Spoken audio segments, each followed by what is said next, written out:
Hey everyone, in this video we're going to talk about TikToks, and this isn't really going to be like a how-to, as in, this is how to use pads and this is how to, work on it at this stage and whatnot, but actually the more of the methodology and the patterning in the body, and we're going to break it down. So the way I think we both approach it is backbending is kind of its own series. Like the standing postures are kind of grouped together. Primary series, what you do on the floor, second series, whatever it is kind of its own grouping. And then of course we refer to the closing sequence as its own sequence. We, I would say, both approach backbending as its own. And so that's really what we're going to talk about, is starting at Urdhva Dhanurasana, not really talking about that necessarily, but how we might move through that sequence and how we break it down in the way that we might start to work with it. Okay? All right. So let's say we're starting with Urdhva Dhanurasana, right? We're there laying on our back. We're going to do 3, 5, I don't know, however many that you do, 3 Urdhva Dhanurasanas, and then say you stand up from the back bend or you come to standing. You might need a little bit of help, but you're dropping back and standing up. Okay, so that's important because there are some elements of dropping back and standing up that are important. Now we're going to go to a handstand. And this is kind of, that's our next step. And I would say the handstand is one of the most important elements of this as well, because it's really a place that we come back to throughout the whole thing, or at least have a residue of in our body. So we have an understanding of handstand. Peg's going to help me. I think a general baseline, 10 seconds. You may need help, you may not need. How you get into handstand is dependent on you. I go straight legs, Peg goes bent legs. I inhale up. A little bit of help would be great. Okay, she did want help. And here she's helping me find that center line. And so maybe I'm good, but here I am getting comfortable and I'm gonna come down. I know that wasn't 10 seconds, but let's count quick. The idea would be that I'm getting comfortable with my body in space. So, that's kind of the main thing too, is just getting comfortable with balancing on our hands. And with our feet in the air, we're like, oh my God, we're not gonna we're just getting comfortable there. And that's kind of that first step. Depending on where you are is, whether you're with a teacher, whether you're by yourself, might change the next sort of steps that you would go through. But all we're going to look at is more of the patterns in our body that we can start to think about as we go through this. So regardless of where you are and who you have or don't have, these are just things to think about. Conventionally in Ashtanga, the way it might go is you would actually do your TikToks first. However, when learning, I find it helpful, I think we both find it helpful, to not do that. To actually start with just handstand dropovers or ticks. Yeah, why wouldn't you break it down? We break down everything else, break it down into digestible chunks, which the first part makes sense. So you would break it down there, you would get comfortable with the breath pattern, with the body pattern, without needing to worry about going back over. So that's why starting with the handstand and getting comfortable there is important, because as you go over, you're going to find that handstand again. And I would say take a moment, especially as you're starting it. So as you get more comfortable, this may not necessarily be something that you have to hold it for a breath or whatever. You might find that rhythm and speed it up a little bit, but as you're starting, find the handstand. So inhale up, find the handstand there, and then we're going to start to move into a Shalabhasana shape. So thinking back to Shalabhasana, if you practice it, but it's that posture beginning back bending of second series. It's not a deep back bend. So you're on your belly, and it's really a lengthening and strengthening back bend. And that's what we're finding here on our hands. Say I were in Shalabhasana. Here I am in Shalabhasana. Dhanurasana, I start to bend my knees. And yeah, like of course in the typical posture you would grab. But here you can see my legs are still really active. I'm bending my knees, and then they would start to come down. My feet would come down to the mat. Part of the reason we're not finding that deep back bend shape, so that what is often found as that shape that I just discussed, and the feet to the head and coming down, part of the reason we don't is because I do want, to start to think, yes, we're not going back over into the Tock, but that is going to come. And so placing our feet actually a little bit farther from our head is going to, it might make it a little bit harder, but it also means that we're not going too much into our shoulder flexibility. We're going to rely on the strength of our legs. And also you're landing in Urdhva Dhanurasana. Exactly. Which is, so you're not landing with your feet by your ears, you're landing in Urdhva Dhanurasana. Yeah, so it's definitely focusing more on strength and less on the flexibility of the shoulders, which we can tend to do. So just thinking about that, I'm going to start to go into what would be the tick. Before I go into that, I'm going to prolong it a little bit. Let me just mention the breath, because that is really important. So like we just discussed in the handstand, we inhale up. Now as we go back, we're going to exhale over. So that breath pattern is important. As you begin, you might slow it down. You might take extra breaths. That's okay. It's not saying like right away you need to do it like that, but it's helpful to think about that and to find that movement in your body. Breath pattern in your body along with the movement. So just thinking about that as well. And you're going to stand up, yes, right? So then it's an inhale, stand up. Exactly.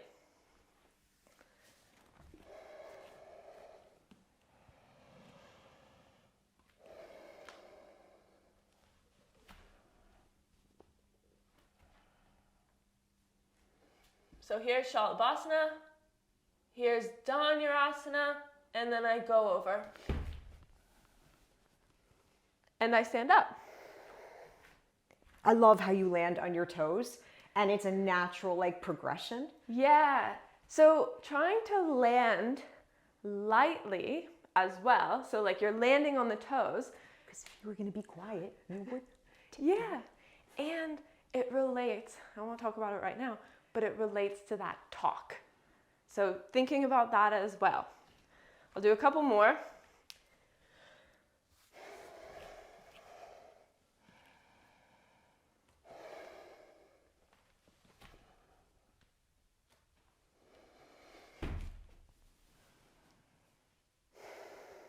And then you would exhale here. So finding that as well. So I inhale up into the handstand, exhale over into the tick, inhale, stand up, and then exhale, take a moment. Just stand there. I just want to say something else. When you land on your toes, notice how she lands on her toes, but then immediately grounds into her heels as she stands up. Yeah. And it's fluid, very fluid. But in the beginning, you'd have somebody there to help you. So you might land on your toes, right? And then somebody might be here to help you up a bit, because that's a lot. It's a lot. So yeah, depending on who you have, it's really, really nice to have someone else to help you come up or to help you through the whole thing. But you could always go down. If you couldn't get back up, you could always just go down to your back and get that part into your body, but still put your heels down then as you went down. So it was land on your toes, heels down, ground, go down, exhale. Yes. And you do 3 of those usually, right? Yeah? I do 3, yeah. The next part, say you feel very comfortable, somewhat comfortable, doesn't have to be very, and you're like, all right, handstand, good.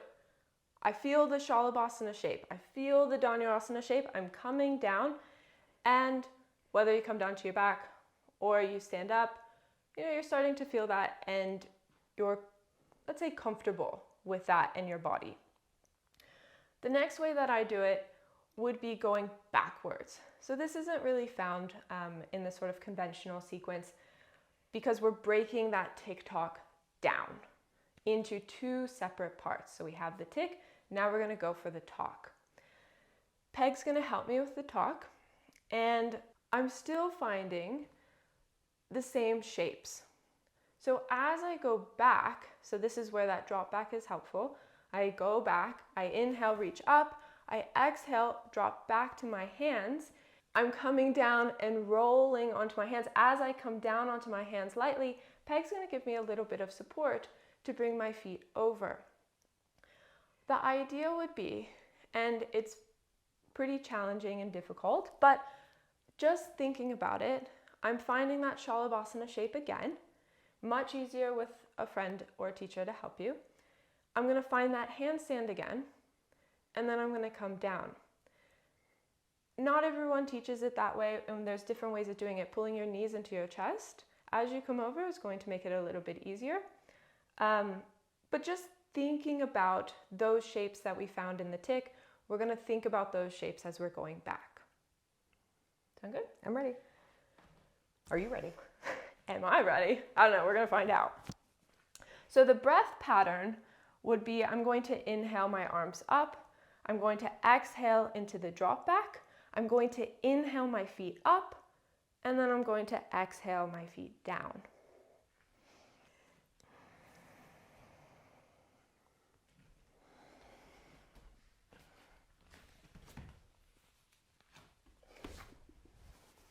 Yeah, so that would be the going back. And if you were to do it on your own, and this is how I worked it because I did do it on my own for a period of time, you don't necessarily have to have anyone there. Of course, pads are often taught, so having pads stacked up, and then you come back from there. The way that I did it, it's a little difficult. I did it with pads. I didn't have anybody. She did it with pads. I didn't do it with pads. The way that I did it was, and I'm comfortable doing a drop back on my own, so you'll see in just a moment, is I would just do the pattern. And I'd go back and I'd try, and I couldn't do it, and I'd come down, and I would either come down to my back or I would stand up, depending on how I felt.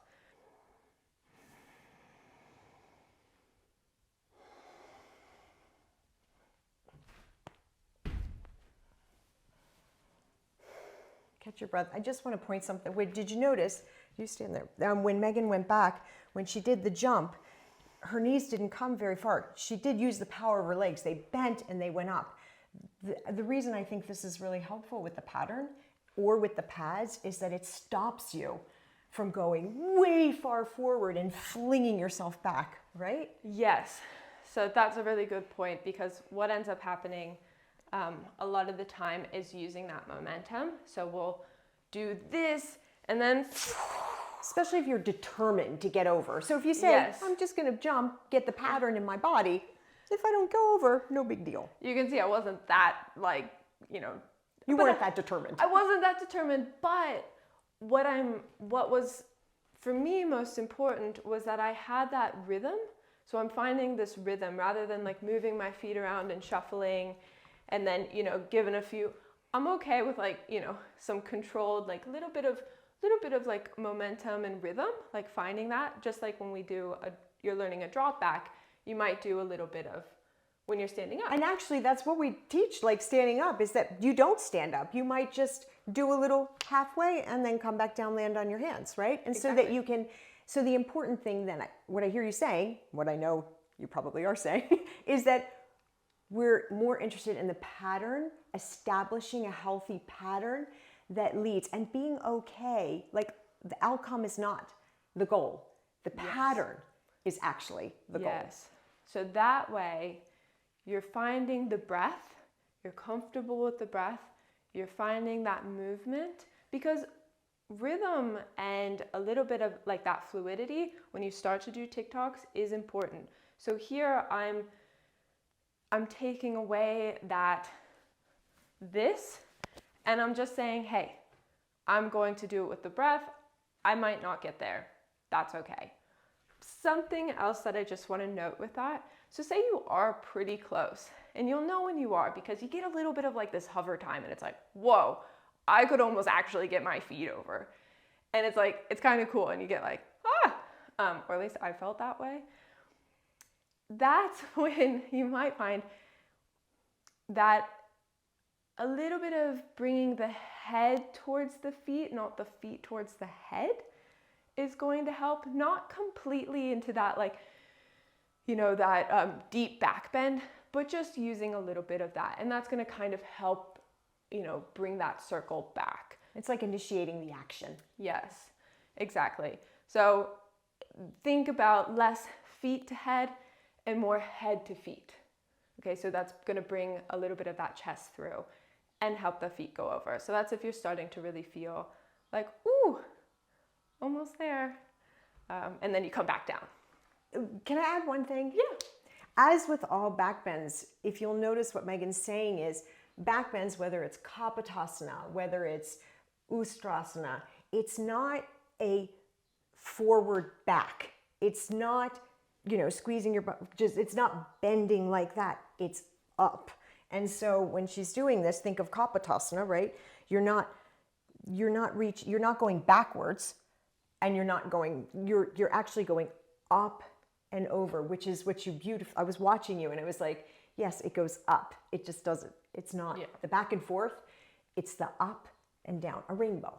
Now we're going to put both of those patterns together. So instead of coming back up to standing on either end of your mat, we're taking that out. That's why that pattern and that breath, really important to find those on their own first. Here, what I find helpful, like Peg mentioned, landing softly on your toes. The heels might come down and you might, as the feet come down, we might rock a little bit that way, not too much, and then we're going to shift back that way. So that landing on your toes, watch my knee, springs back up. So see how light that is, and that's really what we're finding here, is that sort of momentum rather than. And actually, that's why it's a little easier to do a Tock not from the standing. So if you're thinking, wow, coming from standing, the reason why we did help, it's a little bit easier when you're coming over. You give that little bend because you're in the rhythm of it. It's like a bounce, and so you get a bounce effect, just like in Nakrasana. When you do your first Nakrasana and you land in Chaturanga and you do the little first bounce, you get that same rebound. It's a rebound effect. We're just using that energy. So we've like gathered all this energy, and rather than losing it into the floor, we're using it and like gathering it to come back. And so that springing and that leg strength is so important. If you're looking for a place to like, you know, like, oh, where do I find my feet? That's going to be in your standing sequence. So like Trikonasana. Yeah? Same jump. Same jump. It's that springing light action. And so another thing that I want to mention is by breaking the two apart and finding that pattern, what can end up happening is we go over and we land, and then we're like, oh, wait. And then we kind of do the shuffle and we move our feet a lot of times closer to our head. By coming closer to our head to go back over, we're going to rely more on our shoulder flexibility than we are going to rely more on our strength. And so that's why finding that rhythm as we do our dip. Yeah, so you're really getting the back. When you're doing it, you're really getting this area, whereas if you do it, you're getting this area. Yeah. Or if you go into the real flexibility, you get this. But if you stay in the strength, you get this. Yes. And that's going to lead towards stability. So we're really finding that stable action with our shoulders and our upper back.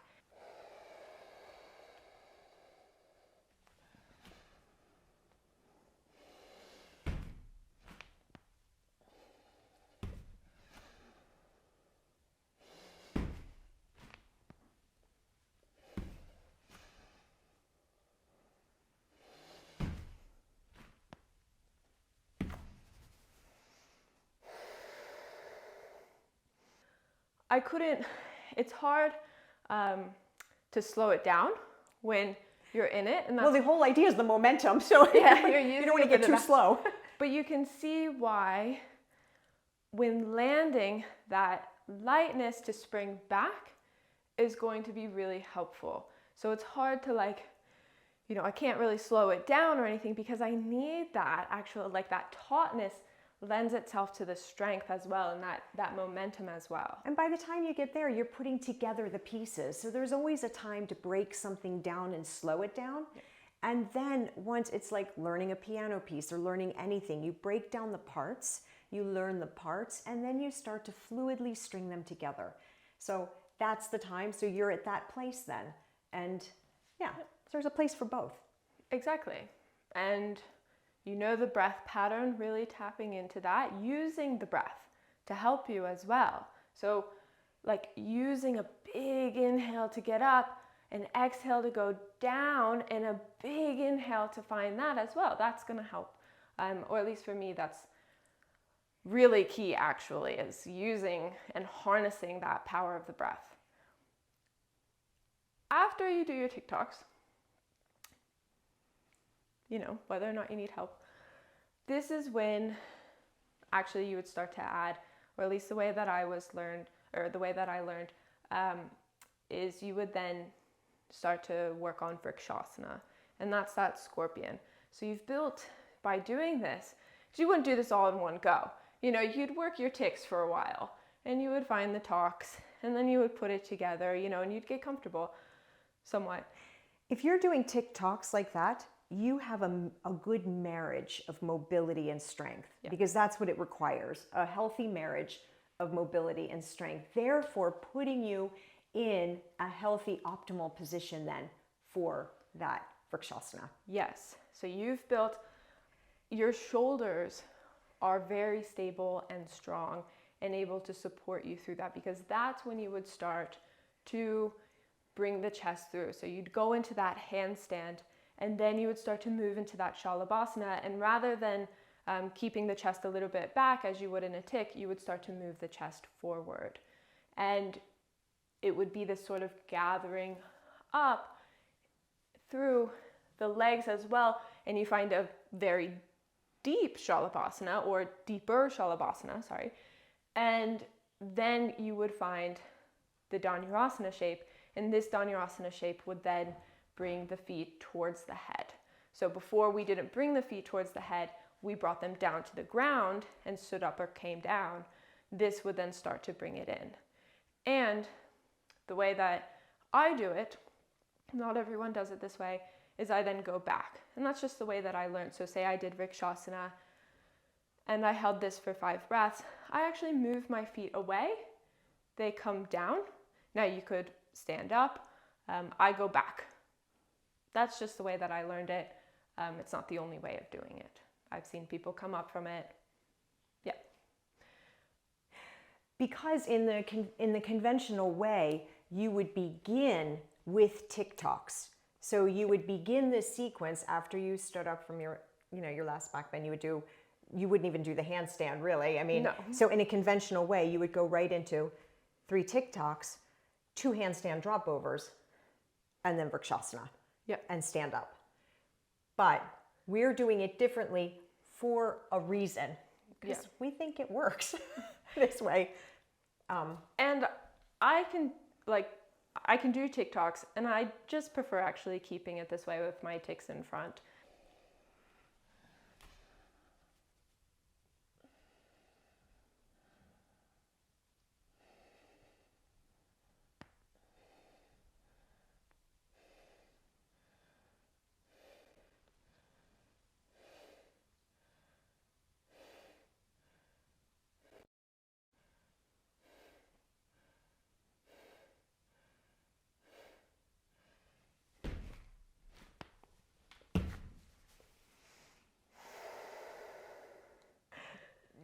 It's really interesting. Somebody might say, well, why put the dips and catching at, after all of this? And when I see people doing catching, what I often see on Instagram is a teacher pulling shoulders, legs splaying, right? And it's almost like heels up, so you lose grounding, you rely on a pulling. And remember, we said it's not really in and back. And so this way, if you watched her Vrikshasana, very strong, her back body, she has her own back. So she really has a very strong back all the way down through the backs of her legs. So that is, everything is stable and in place and secure. That stability is first. It's the most important. And so I love establishing that, and being on your hands allows you to establish that, particularly in the upper back with the shoulders. At least before dips, I generally will have a handstand, so even if someone hasn't learned in this way, but they're used to doing dips, even just doing a handstand, just to reset that. And then, we can go from there. Conventionally, I think doing the dips, the way they're conventionally done, like that, I'd probably put them after somebody had handstand drop over. Like that would feel, they would know they had their back, and I would be there for a little bit of extra support. Now, I will do dips with people before that, but it's much more supported. Yeah. And it's also but it's still establishing the same pattern. Yeah. But I think that the conventional dips, is that what you do? Like when I dip someone? If it's conventional, like when, this whole thing and... Yeah, so Peg and I do our dips a little bit differently. Mm-hmm. I use a towel, and so part of the reason why putting them actually after is important for the way that I do them is because the person that's actually going is going a little bit further than what's conventionally done. So normally, you see someone and they're not going, all the way to their forehead. Not that I drop people all the way to their forehead, but they are going further. And they hold for 5 breaths that first one. And so you really want to have some strong legs and a strong back body if you're going to go down that far. Yes. So I work it a little bit differently, which is why I do it a little bit differently, which makes sense.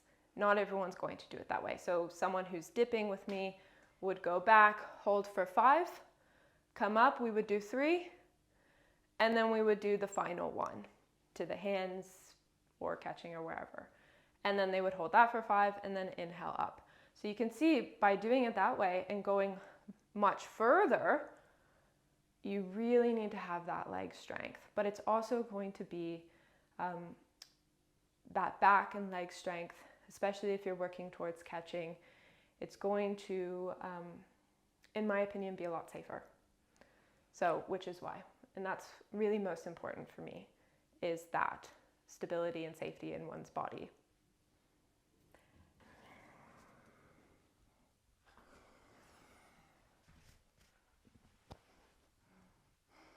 Two, 3, 4, 5.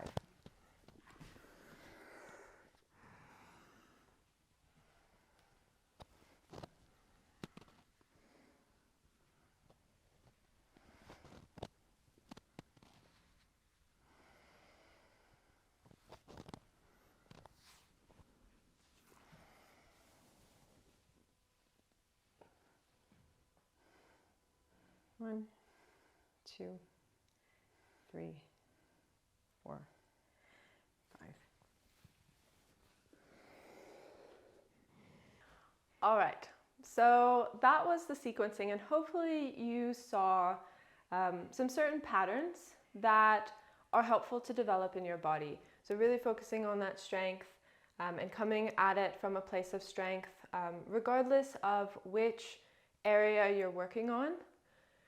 Finding the patterns early on. So, we teach before even that, I know we focused on the handstand into the ticks and so on, but before even that, when we're working Urdhva Dhanurasana and we're teaching drop packs, we're really focusing actually on a lot of these elements beforehand. So when you get here, if you're working with either of us, that's something that you're going to, it's not going to be new.